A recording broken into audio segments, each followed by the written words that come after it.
I was only 10 when it happened. I was assaulted in a McDonald's bathroom in broad daylight, while my mom stood just a few feet away. Now I'm 60, and I've spent 5 decades learning how to live with something that never should have been mine to carry. But I'm not here for sympathy. I'm not telling this story because I need pity. I'm telling it because someone needs to hear it. If my story reaches, you don't stay silent. Leave a comment, share your truth, pass the light forward. And if you can subscribe not for me, but for every child still waiting for someone to fight with them. That morning, the light hadn't yet spilled fully over the cracked pavement outside our apartment when Mama crouched to tie my shoes. They were old, dull red canvas, frayed at the toes, but still mine. I sat on the stoop, knees pulled to my chest, hair damp from the kitchen sink rinse. Somewhere above us, a sparrow sang a single clear note, and for just a second, it felt like the world could still be gentle. I was 10, but some mornings I felt older than a 10-year-old girl looked. I kept quiet, arms wrapped around myself like armor. She tied the last loop, smiled softly. "You ready, baby?" I didn't answer, not right away. I looked at her with that kind of stare kids use when their hearts are too full for words. "Do I have to smile if I don't feel like it?" I asked. Her fingers paused mid-tie. She knelt back, eyes soft. "No, sweetheart, not today." I turned away. Some folks smile when they're lying. Her throat tightened. I could tell.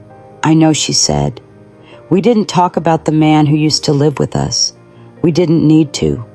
The shouting, the slammed doors, the things I saw but didn't have names for, they lived in the quiet between us. It buzzed like a broken fan you couldn't unplug." Mama stood and brushed her jeans. "How about we claim this day for ourselves, just me and you? First the park, then maybe some fries." I gave the smallest smile. "With extra fries," she winked. Our ritual. When life got too loud, we made quieter memories. It didn't erase the hurt, but it softened the edges. The drive was still just the radio low, and her eyes flicking to the rearview mirror, catching me watching clouds through the glass, like they held some answer I was too young to understand. At the park, I ran for the swings, let my feet reach for the sky. I swung higher and higher until it almost felt like we hadn't lived through anything bad. Mama sat on the bench watching. Her eyes never left me. Nearby, a man barked into his phone, words sharp like glass. "She's not a princess. Let her toughen up. Crying won't fix the world." Mama turned away. I think those words hit her somewhere she kept hidden. I slowed my swing sneakers, scuffing the gravel. "Why do people hurt others and pretend it's normal?" I asked. She blinked hard. Then she came over, crouched beside me, brushed my hair from my cheek, the way she did when she wanted to say something that really mattered. Because some folks forget how to feel, but you haven't. That makes you strong. I didn't cry, not anymore. That part scared her most, I think. Later, we drove to the McDonald's just past Oakwood Lane. The golden arches shimmered in the heat like a promise. The parking lot smelled like grease and birthday parties. To anyone else, it was just fast food. To Mama, it was a kind of win, a chance to pretend everything was fine, even if just for 20 minutes. Inside, she told me to grab a seat near the back while she ordered. It was loud, kids shouting, chairs, scraping laughter too big for the space. I noticed 2 men lingering near the bathrooms. They didn't look like they were waiting to order. They whispered low, glanced around. Something about them made my stomach curl. Mama didn't notice. She just smiled and handed me her phone. "Pick a cartoon. I'll be quick." I nodded and headed to the booth, glancing once at the restroom door. She didn't know, not yet, that the next few minutes would tear through everything she'd built around me. But right then, there was still hope. A mom, a daughter, a sliver of peace pretending to be ordinary. and me, a girl still believing that maybe, just maybe, the world could be kind. That McDonald's on Oakwood wasn't much. The posters were faded, the soda machine hissed like it had asthma, and the ketchup pump stuck halfway down. But for Mama, it was tradition, safe ground, a space where no one asked questions. I held her hand tighter, crossing the lot, eyes fixed on those golden arches. Mom gave my hand a little squeeze as we stepped inside the McDonald's, her voice warm, but a little shaky. "Today's all yours, kiddo, every bit of it." But even as she smiled, the place pressed in around us. Grease popping from fryers, teenagers cracking up too loudly, toddlers throwing tantrums over toppled drinks. It was the kind of loud that made your ears forget how to be calm. "Grab us a spot in the back." "Okay, I'll get the food," she said, already heading toward the line. I nodded and made my way slowly to the corner booth near the restrooms. The floor felt weird beneath my sneakers, like it was floating just a breath above the real ground. Mom stood behind a woman in line who was shouting into her phone about a guy who'd shown up again after 2 years away, like time was an eraser. "I don't care if he's sober now.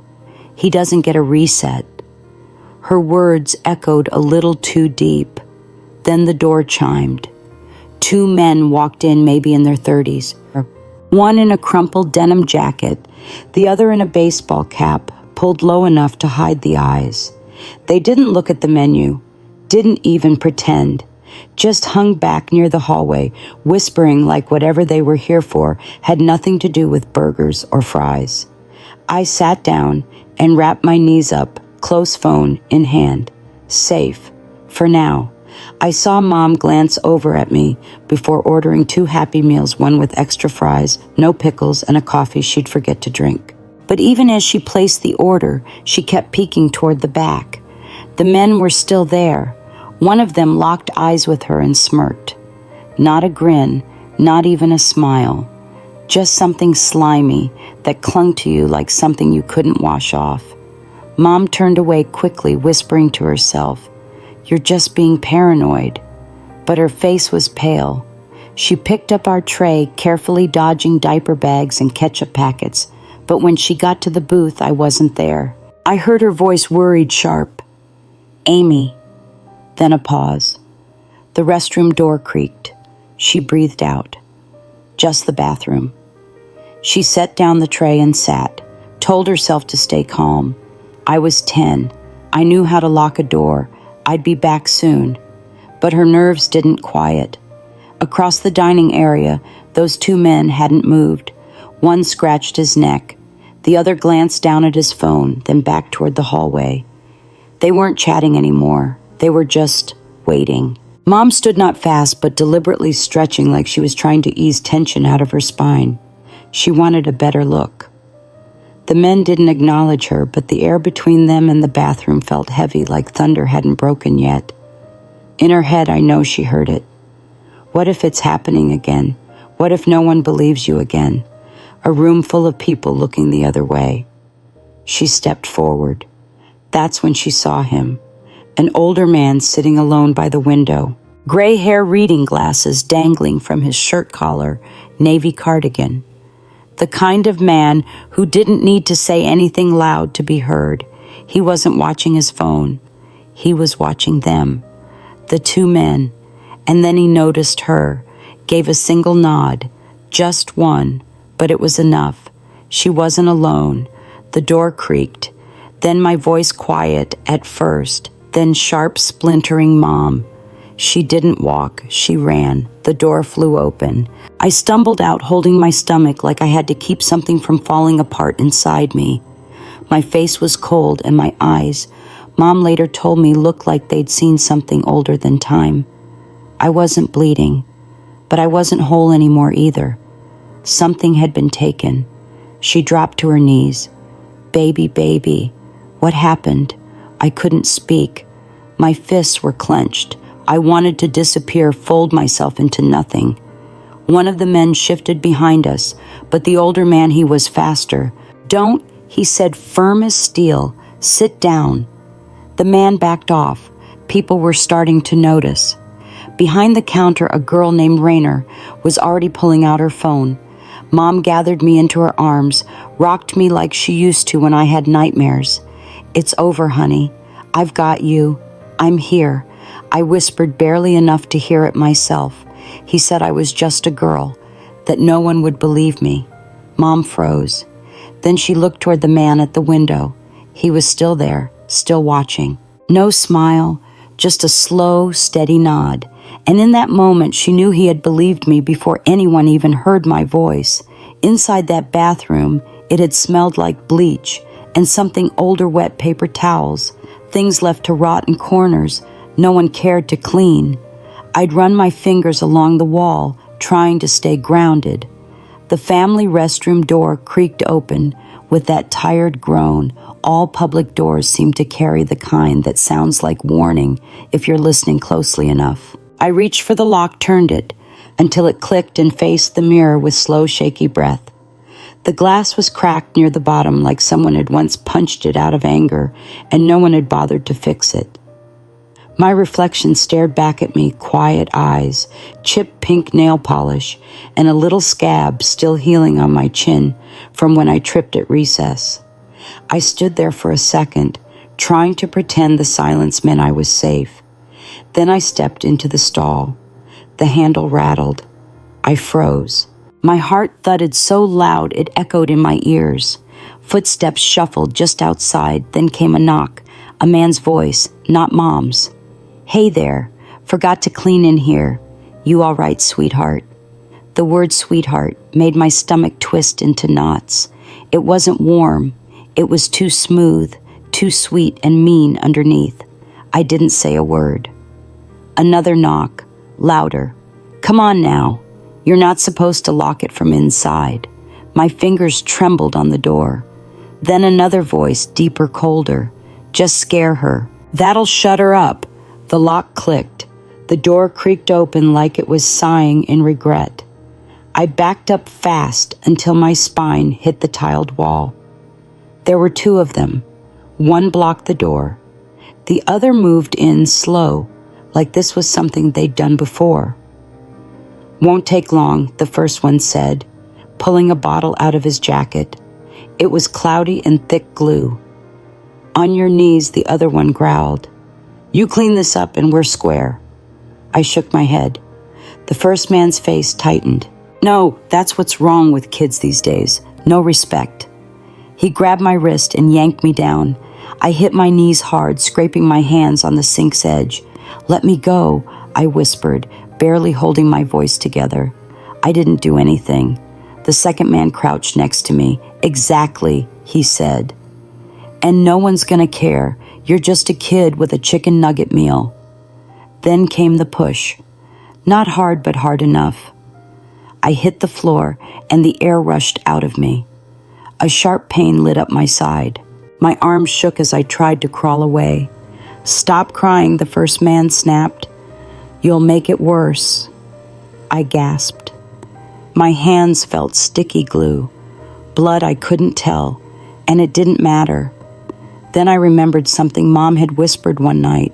When the world didn't feel safe, even if they're bigger, you still get to say no, even when you're scared. Something lit up in me. I turned and kicked hard, catching the closest guy in the shin. He yelped and stumbled back. I shoved past him and ran straight for the door. It wouldn't open. The second guy laughed. "Wrong lock, genius." My fingers fumbled, then found the right latch. I flung it open and bolted. Mom had only been waiting for 3 minutes. But for moms like mine, every second is a story of everything that could go wrong. She stood up just as I burst into the restaurant, clutching my stomach, my face pale, heart in my throat. "Mom," I screamed. She ran, didn't hesitate. Her arms caught me mid-stumble, pulling me into the only place that felt safe anymore. They tried. I couldn't finish. I curled up shaking, trying to disappear into her chest. People stared. A few stood. No one moved fast enough, except him. The old man from earlier, Chuck stood calm and steady and walked toward us like he already knew what had happened. He looked at Mom. She looked back. She didn't have to say anything. Her eyes begged, "Please, help us." Chuck turned to the hallway. The men were walking out now, slow and smug, like nothing had happened. One adjusted his belt. The other smirked. "Back off," one of them said.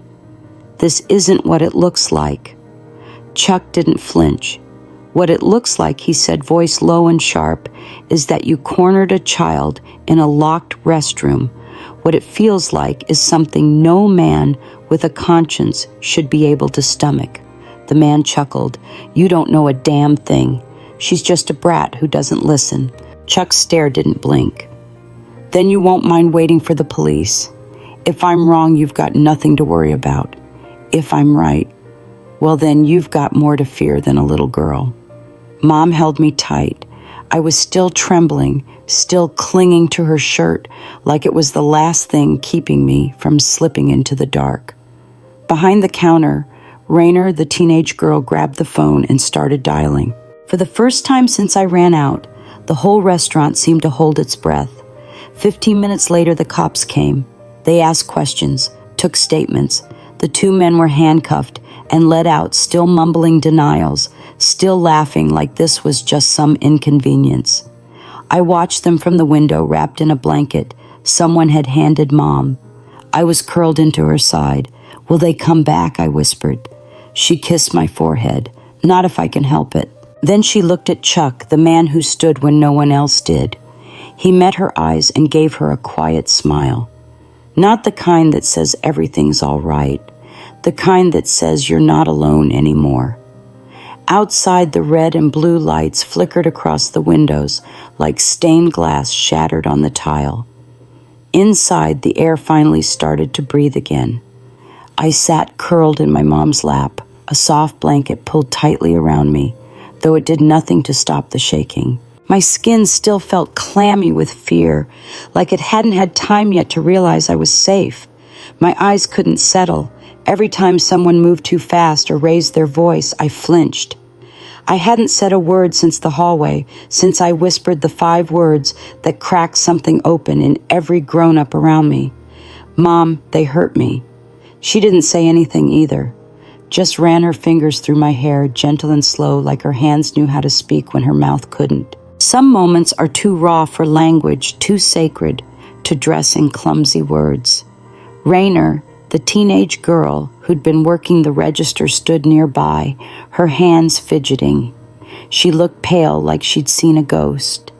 I heard her tell the police twice that she didn't know, that she thought those men were just regular customers. I believed her. Chuck leaned against the wall, arms folded, quiet but steady. He looked like someone who'd sat in rooms like this before, years ago, maybe even decades, and never really left them. One of the officers walked over and knelt down in front of us. His name tag said, Ramirez. He looked like someone's dad, mid-50s, graying hair, a gold wedding band that had been worn smooth by time and life. He didn't push in, just crouched beside us and waited. "Ma'am," he said gently, "we'd like to ask your daughter some questions, but only if she's ready. We can wait." Mom looked at me. "Sweetheart, you want to talk to them?" I didn't move at first, but after a while I whispered, "Only if Mommy stays." My voice barely came out. "I'm not going anywhere," she said, strong and splintered all at once. I sat up a little still, clutching the hem of her sweater like it was my lifeline. I stared at the floor as I spoke, too scared to meet anyone's eyes, because if I looked at them, it would make everything real again. "They came in after me," I said. "One said the door was broken. He said he had to fix it." I paused. I told them to leave. I said no. My voice started to crack, but he laughed. And then the other one pushed me. I could feel Mom's body tense beneath me, but she didn't interrupt. They made me get down and clean stuff. There was glue, trash. It smelled really bad. I didn't want to. They said nobody would care because I was just a girl. My throat caught on those last 3 words. Just a girl. Officer Ramirez stared down at the floor. He didn't talk for a long time. When he finally did, he said, "You're not just anything, kiddo." Then he stood, walked over to his partner, and pulled out a notepad. His jaw was tight. Outside, I could see one of the men sitting on the curb, hands cuffed behind him, still sneering like it was all a joke. "She's lying," he shouted. "Drama queen. Probably just wants attention." Mom stood. Her voice was sharp like gravel grinding under a truck tire. "She's 10, he scoffed. "Kids lie. You'd know, wouldn't you?" Mom stepped forward. Chuck was there in an instant, calm but firm hand on her shoulder. "Don't," he whispered. "That's what he wants."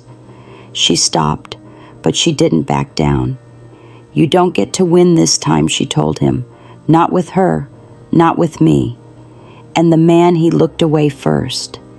Inside, the police were talking to the manager, Rodden. He looked nervous, sweaty. "Look, we don't have cameras in the bathrooms. That's illegal. And those guys, they came in sometimes, seemed normal."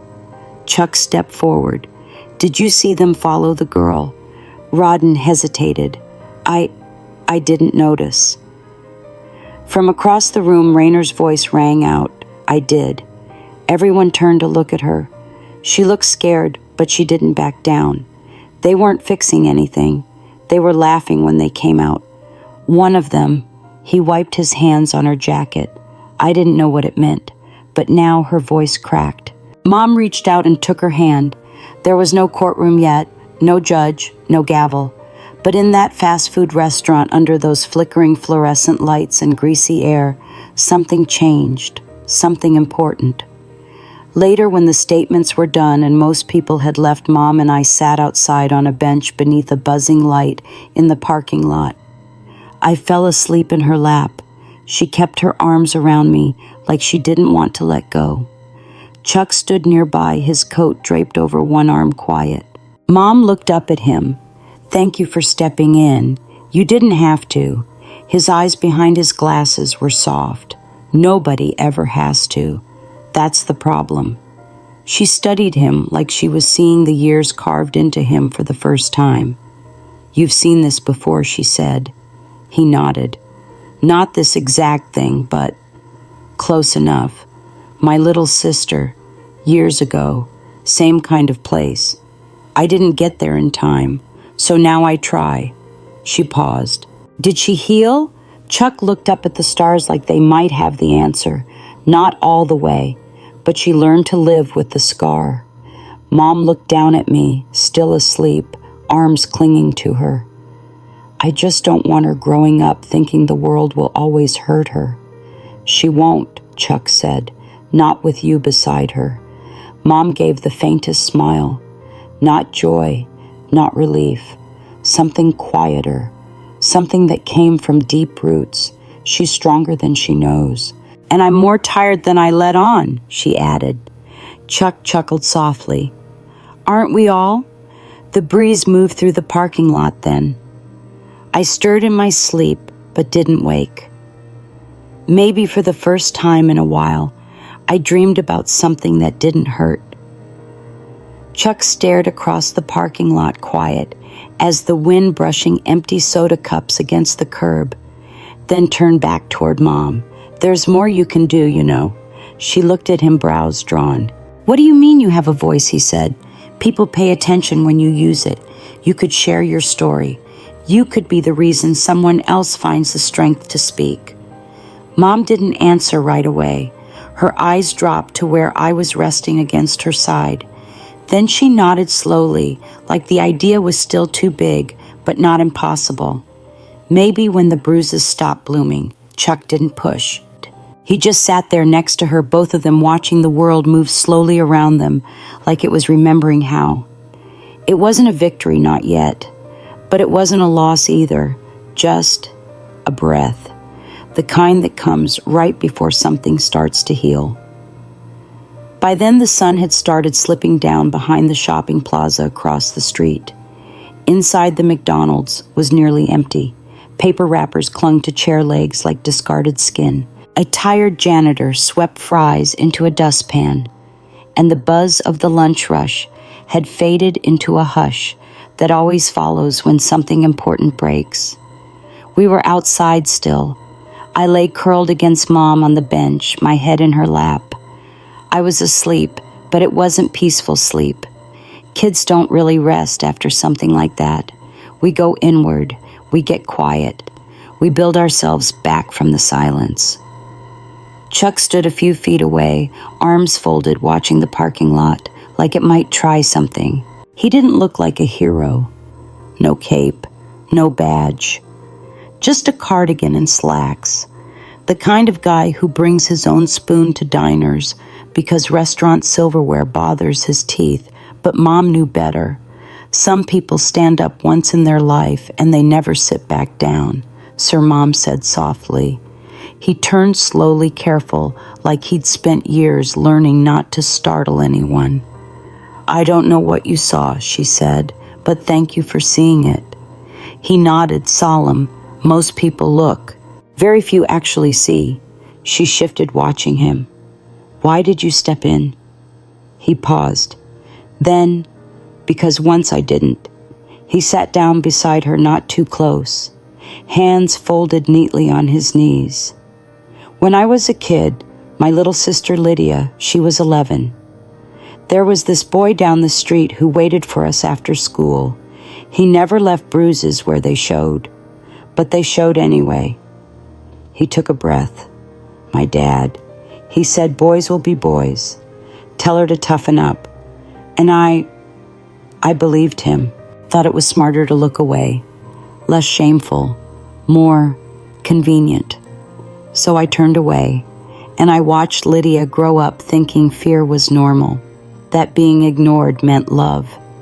I've spent 40 years trying to unlearn that moment. Mom didn't say anything. She didn't have to. Sometimes silence is the only thing grief understands. I can't undo what happened to her, Chuck said, but I can make sure I don't let it happen again. Not without standing. There was a pause that felt heavier than words. Then I stirred. My voice, small and sleepy, barely pushed past my lips. Mom. She brushed my back with her hand. I'm right here. I blinked at Chuck, my voice just a breath. You saw them too, I did. He said, his eyes meeting mine. And I'm going to help you make sure everyone else sees them too. Mom swallowed hard. What does that mean? Chuck reached into his coat pocket and pulled out a notebook, edges bent and corners creased. He flipped it open between them. I used to work litigation, he said.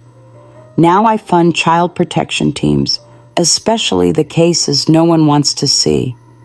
I know what's coming. The denials, the excuses, the claims of no proof. But I also know how to build a case they can't ignore. Mom blinked, stunned. Why us? He looked straight at her. Because when your daughter came out screaming, you didn't freeze. You didn't doubt her. You believed. And that he tapped his chest, that matters more than you think. Mom bit her lip. For the first time that day, she looked like she could breathe again. Not fully, but almost. Somewhere nearby, I heard Rodden, the store manager, still talking to police.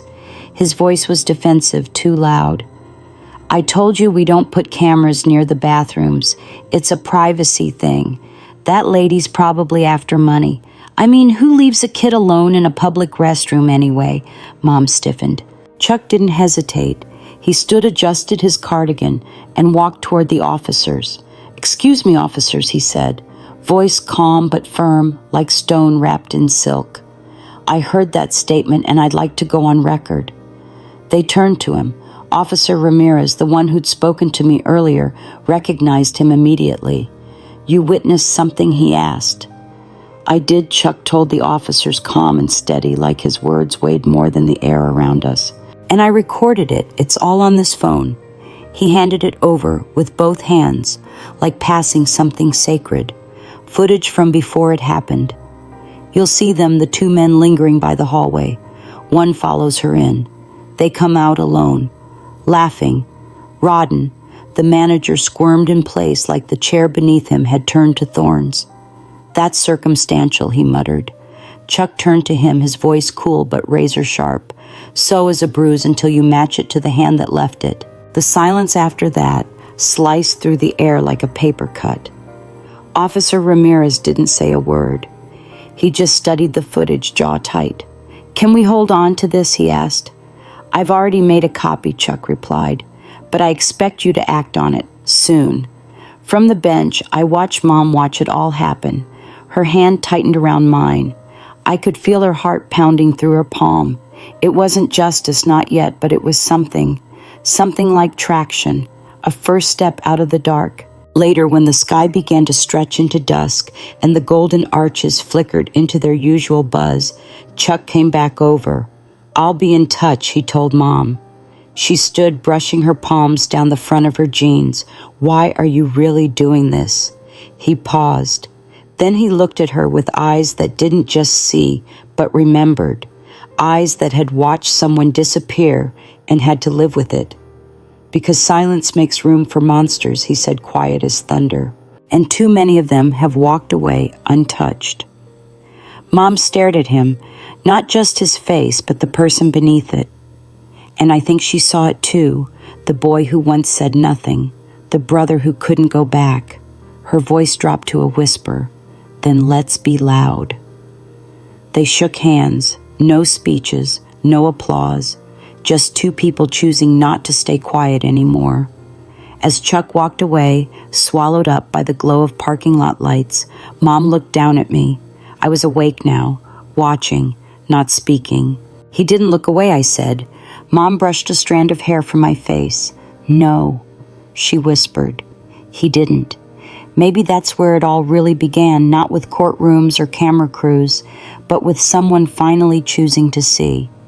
Mom used to think the worst part of something awful was the moment it happened. She was wrong. It was the after. The hours when the world kept spinning like it hadn't heard a single scream. When the air still echoed with memory, but everyone else had moved on. 3 days had passed. The McDonald's reopened like nothing had happened. Fries hissed. Soda fizzed. Customers walked in and out under those same golden lights. But everything was different. At home, the wallpaper in our kitchen peeled slightly at the edges. Mom sat at the table, coffee long gone cold. I was across from her, coloring quietly. But I hadn't touched the yellow crayon, or pink, only grays, deep blues, black. "She doesn't talk about it," Mom had told the child therapist yesterday. Sometimes the woman had said kids carry pain so their parents don't have to. Then came a knock, 2 slow taps. Familiar. Chuck. He stepped inside, jacket spotted with rain, a manila folder tucked under one arm. His face was unreadable. "I've got something you need to see," he said. Mom didn't ask. She cleared the table. He sat down, opened the folder, and slid a few photos across the surface. Me entering the hallway, one of the men following me, hand in his jacket, eyes looking over his shoulder. Another photo, him, standing at the bathroom door. The last one, his face staring straight at the camera, smirking like the world was a game. This wasn't random, Chuck said. He knew exactly what he was doing. Mom's hands trembled. And the other one. "We got his phone," he said. He slid over another still image, blurry but clear enough. My small shadow backed into a corner, 2 taller figures closing in. Mom covered her mouth. Why would someone film that? Chuck's voice came out low and tired. Because monsters don't always look like monsters. Sometimes they wear cologne. They smile at cashiers. But their eyes, they forget to fix the eyes. Mom looked up at him. "Is it enough?" "Yes," he said. Then softer. "And no," she nodded, because she understood. Real justice isn't loud. It doesn't happen all at once. It's fragile, slow, full of holes, but it's still worth chasing. That afternoon, Officer Ramirez called. A warrant had been issued. Both men were in custody. One had confessed. The other denied everything, but got caught trying to wipe his phone clean. Mom didn't cry. She waited until I was asleep, turned off the light, and whispered into the dark. They didn't win. A few days later, the corporate office called. They asked Mom to return to McDonald's to give her statement. Rodden, the manager, had submitted a report calling what happened misunderstood and maybe exaggerated. Chuck went with her, sat beside her in that too bright office with the thin carpet and the plastic chairs. Rodden sat stiffly across from them, hands folded, eyes darting like he didn't want to meet hers. "Look," Rodden said, his hands clasped, like a man trying to hold his job together. "No one's saying something didn't happen, but it could damage our brand. We have policies, procedures. We can't be expected to see every corner at all times." Mom didn't raise her voice. She didn't have to. She stood slowly, pulled something from her purse and placed it gently on the table between them.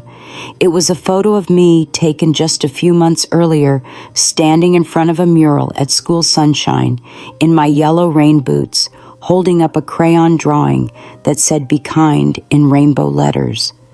She didn't say much, just, "This is who you're protecting your franchise from." Rodden opened his mouth, then shut it. Chuck leaned forward, his tone low and even. "Do the right thing, before the world learns what you refuse to see." The next morning, Raynor, the teenage girl who saw those men walk out laughing, was fired. They said she broke store policy. That night, Mom called her. I heard it through the door. Raynor's voice crackled on the other end. I told the truth, and they punished me for it. Mom's voice caught. "I'll fix this." Raynor gave a short, bitter laugh. "You're a mom. You've already done more than enough." Mom hung up, and then she cried not for herself, for the girl who spoke up and got silenced, for the woman. She used to be the one who kept quiet because no one ever really listened. She wasn't going back to that version of herself. A week passed. Then it happened.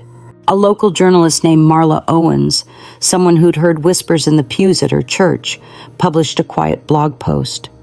By morning, her headline was everywhere: 10-year-old assaulted in fast food restroom while staff ignored signs. It spread like wildfire. Mom's phone lit up nonstop. Some messages were cruel. "You're just looking for a payout." "Where was the mother kids make stuff up?" But others came from places I didn't know existed. "Thank you for speaking up. My daughter went through something too. I never told anyone. Until now. I didn't go back to school. Not yet. But I started humming again." One afternoon, Mom passed my door and stopped. I was painting no black this time. A green field, a tiny figure in yellow boots, a robin circling in the sky.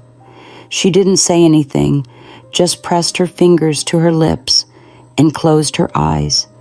That night, Chuck called. "You did something rare," he told her. "You made the silence flinch." She stood at the window dusk, falling outside. "You were right," she whispered. "Truth doesn't come out clean. It bleeds its way through." He was quiet. "Then I think your daughter will grow up to be someone who listens when no one else does." Mom looked toward my open bedroom door. My nightlight was flickering gently against the wall. "I just want her to believe the world can still be good. Then show her the people trying to make it that way," Chuck said. She smiled, not a big smile. The kind that grows in a cracked place. The kind that says, "We survived. Now we begin again." Court didn't look anything like the movies. No grand woodwork, no high ceilings. Just buzzing lights, faded walls, and a plastic clock that ticked like it couldn't care less. Still, the air felt heavy, like it knew truth was either going to stand or get buried here. I sat beside Mom in the navy blue dress we'd picked out together. No sparkles, no frills, just quiet fabric for a day that had too much weight already. I gripped her hand tightly. My fingers had gotten thinner. Or maybe Mom was only now noticing how hard I held on. Across from us sat the two men with their lawyers, One chewed gum like it was a dare. The other stared forward, face empty. Mom had never hated silence so much. The judge walked in. Everyone stood. It began.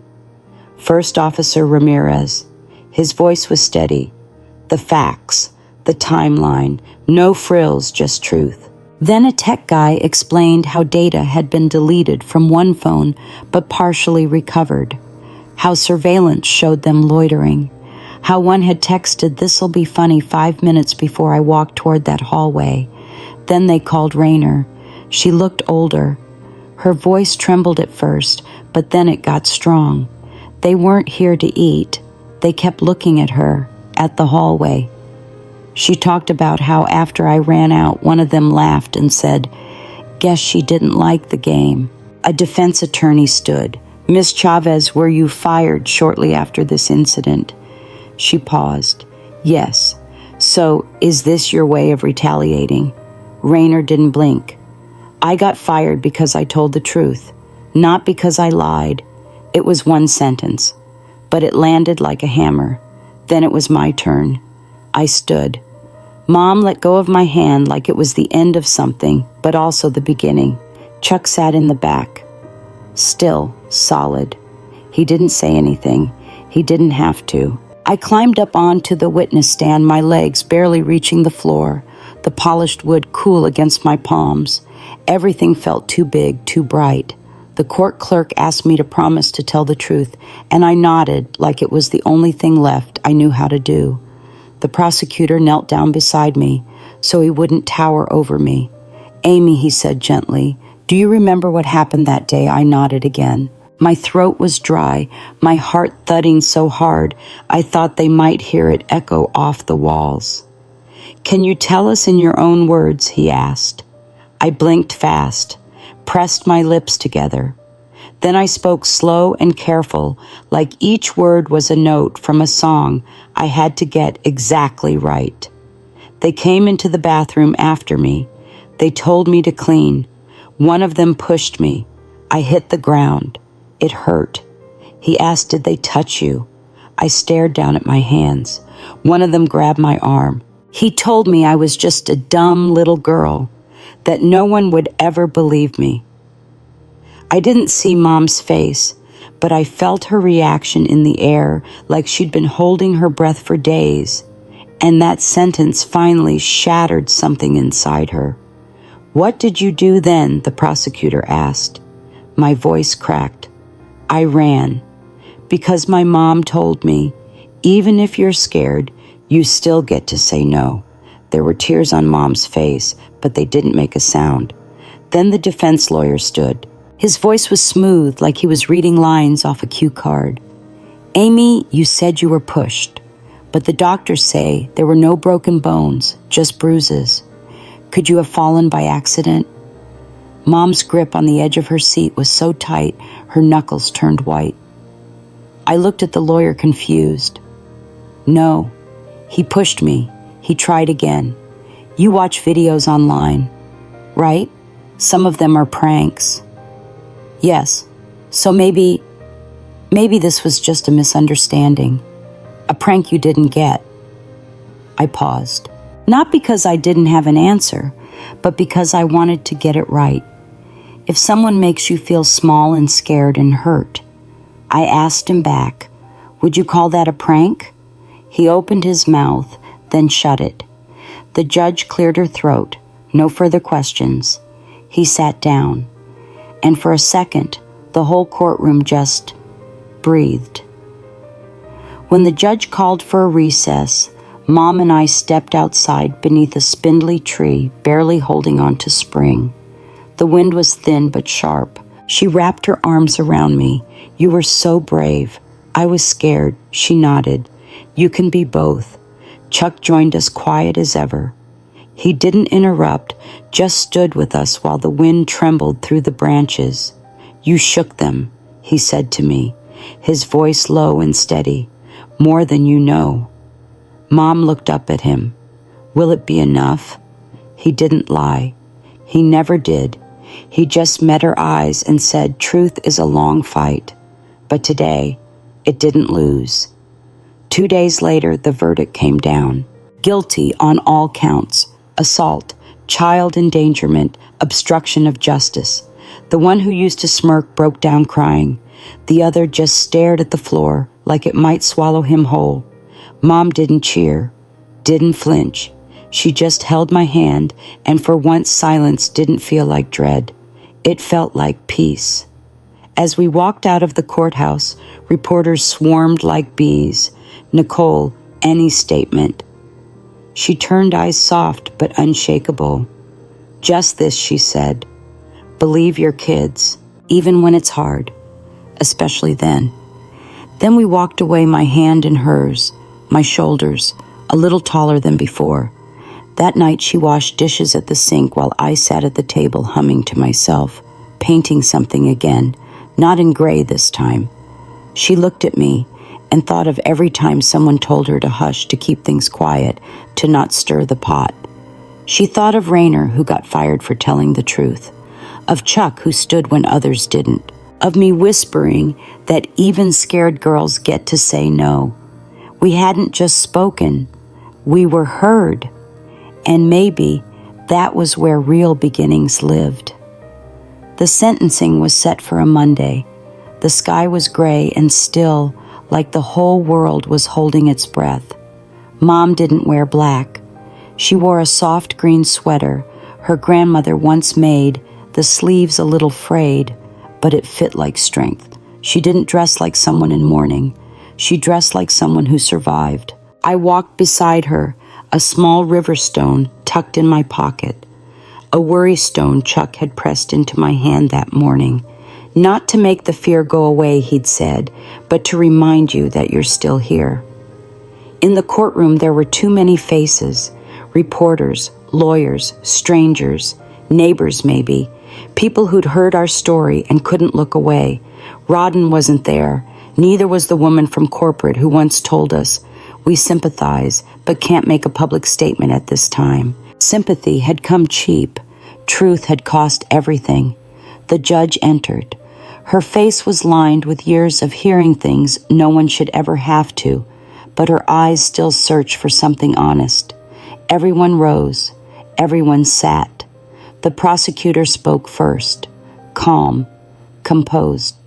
He listed it all: the charges, the evidence, the partial confession, the video clips that wouldn't stop playing in our minds, even when the courtroom went quiet.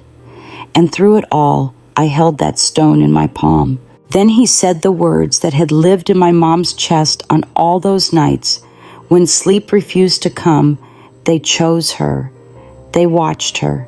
They planned. The defense team tried to code it in softer language. A mistake, a joke gone wrong, a tragedy sure, but not intentional harm. That's when Mom rose from her seat. The judge didn't stop her. No one did. She didn't carry a speech. No paper in her hands, just a fire that had been burning too long. She looked straight at the two men, one with his arms folded like none of it mattered, the other messing with his tie, eyes darting anywhere but at her. You made her believe she was small. Mom said, her voice steady like steel. You taught her that pain was something to hide. She paused, but she stood up on that floor in this courtroom in front of people who weren't sure if they should believe her. And she spoke. Anyway, that's more courage than most grown men ever find. She didn't cry. She refused to give them that. The sentencing came without applause. 7 years. No chance of parole for 3. Both men were cuffed. The smirking one mumbled curses as they led him away. The quiet one whispered, "Can I call my mom?" No one answered him. Outside the courthouse, the clouds finally gave way to light, just a thin seam of sun breaking through like the sky was exhaling after holding something in too long. Reporters rushed us, shouting questions. Mom kept walking, but I didn't. I turned toward one of the cameras, my voice calm. No means no, even if you whisper it. The reporter blinked, stunned. Mom reached for my hand. I gave it to her. We walked away in silence. That weekend, a letter arrived, no name on the envelope, no return address. Inside was a check and a handwritten note. You taught her to be brave. I wasn't. This is for the days you couldn't buy peace, but gave her safety anyway. I hope it helps. Sign R. Mom stared at the letter for a long time. She tucked the check away, but pinned the note to our fridge. Not for the money. For the truth, someone else had finally had the courage to speak. A week later, we met Chuck at a new park. It didn't smell like bleach or have sharp corners where shadows waited. The mulch was soft. The slides were wide. I ran ahead, kicking up dirt, laughing until my sides ached. Mom watched me for a while, then turned to Chuck. Do you ever stop being scared? She asked. He didn't answer right away. Then he said, no. But you stop letting it decide who you are. We sat on a bench watching kids fly like wind-spun kites across the playground. After a while, Chuck spoke again. There's a grant, he said, for moms and kids rebuilding from trauma. I want to name it after her. Mom's eyes widened. Amy. He nodded. Amy's light, if she's willing to share it. Mom smiled, one of those smiles that only grows after pain. I think she'd like that. Right then I ran back toward them, breathless. I made a friend, I said. Her name's June. Her mom's sick, so she can't play outside much. But she gave me this. I held up a little drawing. 2 stick figures under a big yellow sun. Mom knelt beside me. What did you say to her, honey? I thought about it. I said, if you can't come out to the light, I'll bring it to you. Chuck let out a slow breath. That settles it. Mom didn't answer. She just pulled me close, sunlight catching in my hair, like it had been waiting all day for this moment. That evening back home, Mom pulled a box from the closet.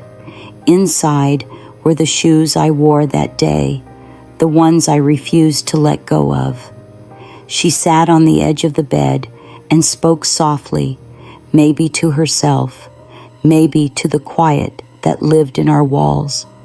We can keep what hurt us, she said, but we don't have to wear it. She folded the shoes, kissed the toe of one, and set the box aside. Outside, the wind moved through the trees, like the world was remembering how to breathe again. Some pain doesn't heal cleanly. Some justice doesn't come with trumpets. But somewhere between that verdict and the next morning's sunrise, something shifted. A little girl told the truth, and this time the world didn't look away. Spring didn't arrive all at once. It crept in slow, like someone testing the lock on a door that hadn't been opened in years. It whispered through our windows, curled into our coffee mugs, wove itself into the songs I hummed while brushing my hair. 4 weeks passed since the sentencing, but Mom didn't count the days on a calendar anymore. She measured them in small returns, when I asked for syrup again, when I painted a bluebird instead of a storm. Some days still hurt. But the world somehow had kept turning. One Tuesday morning, Mom stood at the school gates. They looked just like they always had, peeling blue paint, old posters hanging on crooked staples, the faint smell of pencil shavings and Lysol in the breeze. She remembered how I used to cling to her arm, scared of everything, even recess. But not today. Today, the air around me felt lighter. I tugged gently at the straps of my backpack and glanced up at Mom. Hey, Mom. Yes, baby. Do I have to tell anyone? She crouched down so we were eye level. Her face was calm, but I could tell she was holding a lot behind her eyes. About what happened, she asked softly. I nodded. No, sweetheart. You don't owe your pain to anyone, but you never have to hide it either. I took a breath. If they ask, I'll just say, I got through it. That's enough, right? Her smile was small, quiet, but steady. More than enough. I turned and walked through the school gates. My shoulders didn't feel like they used to. They were carrying the same story, but they weren't carrying the shame anymore. Later that day, Mom visited the new community center, Amy's Light. That's what they called it. The first office was still fresh, the paint barely dry, the air filled with the scent of hope and latex and art supplies. Down the hallway, boxes were stacked with paper, markers, clay. There was a sign on the door that read safe. Underneath, someone had written in Sharpie, "Doesn't mean silent." Inside, she found Jaden's mom, Mrs. Carter, sorting through a mountain of donation bags. She looked up and grinned. "I saw Amy this morning," she said. "That girl walks like the world needs to hear what she has to say." Mom laughed, a real one. She does. They worked together for a while, folding shirts, stacking books. Something about putting things in order felt healing, like stitching a torn seam closed. "How did you find your strength again?" Mom asked, her voice barely above a whisper. Mrs. Carter paused, then smiled. "I stopped looking for it. Turns out, it never left. It was just buried underneath all the stuff I thought I had to carry by myself." Mom didn't answer, but I think she understood. That evening I sat cross-legged on the floor of my room with Jaden drawing chalk rainbows on the backs of old cereal boxes. Miss Thompson asked if I wanted to write about something brave. I said. Jaden tilted his head. "Are you going to write about the courthouse?" I shook my head. "Nah, I'm going to write about the day I made a friend." He blinked. "You mean me?" I nodded. "I was scared of everyone. But you said, it's okay if you're scared. I'll still sit here." That was the bravest thing anyone did. He looked down face, turning a little red. It was just a bench. It was a beginning. We didn't talk after that. We didn't need to. That same night, Mom stood at the mirror, curling her hair. She hadn't done that in weeks. There was a talk at church, a gathering of women who didn't come to pray, but to tell the truth, to sit with each other's pain, like holding hands in the dark. She didn't plan to tell it all, just enough. When it was her turn, she stepped into the golden glow of the fellowship hall. "There's no handbook for this," she began. "No chapter that teaches you what to say to your child after the world forgets to protect her, or how to speak to yourself when you realize you couldn't." The room quieted, not silent, but reverent. I didn't want revenge. I wanted her to be believed. I wanted to stop holding my breath every time she left the room. She paused. "People say time heals everything. That's not true. People do. People who stay. People who sit beside you when you can't sit with yourself." In the front row, an older woman dabbed at her eyes. And sometimes Mom added, "Healing begins the moment you let yourself be seen." She didn't cry. Not this time. But when she stepped down, her chest felt lighter. That night, she tucked me in. "Did I do okay?" she asked. I nodded. "You always do okay, Mom, even when you're scared." She brushed the hair from my face. "You know, when you were a baby, I used to hold you like this and promise the world would be kind." I looked up at her. Was it a lie? She swallowed. "Not a lie, just a hope I'm still learning how to make true." I thought for a second. "Then let's keep learning it together." She kissed my forehead. "Deal." Down the hall, Chuck sat at the kitchen table, flipping through drafts of the nonprofit's next brochure. He looked up when Mom came in and she poured 2 mugs of tea. "She's asleep," she said. "No nightmares tonight." Chuck watched the steam curl from his cup. Sometimes healing is softer than pain, but it stays longer. "You always know what to say," she said.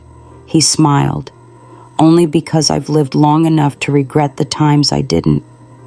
They sat in silence for a long time, not empty, just full. Then Mom asked, "Do you regret anything about this?" He waited, then said, "Only that it had to be her who reminded the rest of us what courage looks like." They clinked their mugs. Outside, the wind brushed the windows, sweeping away the last tired leaves of winter. Not all endings close chapters. Some open the page wider. And in a small town on a quiet street where porch lights stayed on just a little longer than usual, a little girl slept peacefully, not because the world was perfect, but because she no longer had to make it okay all by herself. Out near the edge of town, the cemetery waited in silence. No marble angels, no manicured lawns, just weather-worn stones and dry grass moving like memory in the wind. Decades have passed. I'm no longer that 10-year-old girl hiding behind bathroom doors. I'm 60 now. My hair is gray, my hands are softer with time, but the memory of those days has never faded.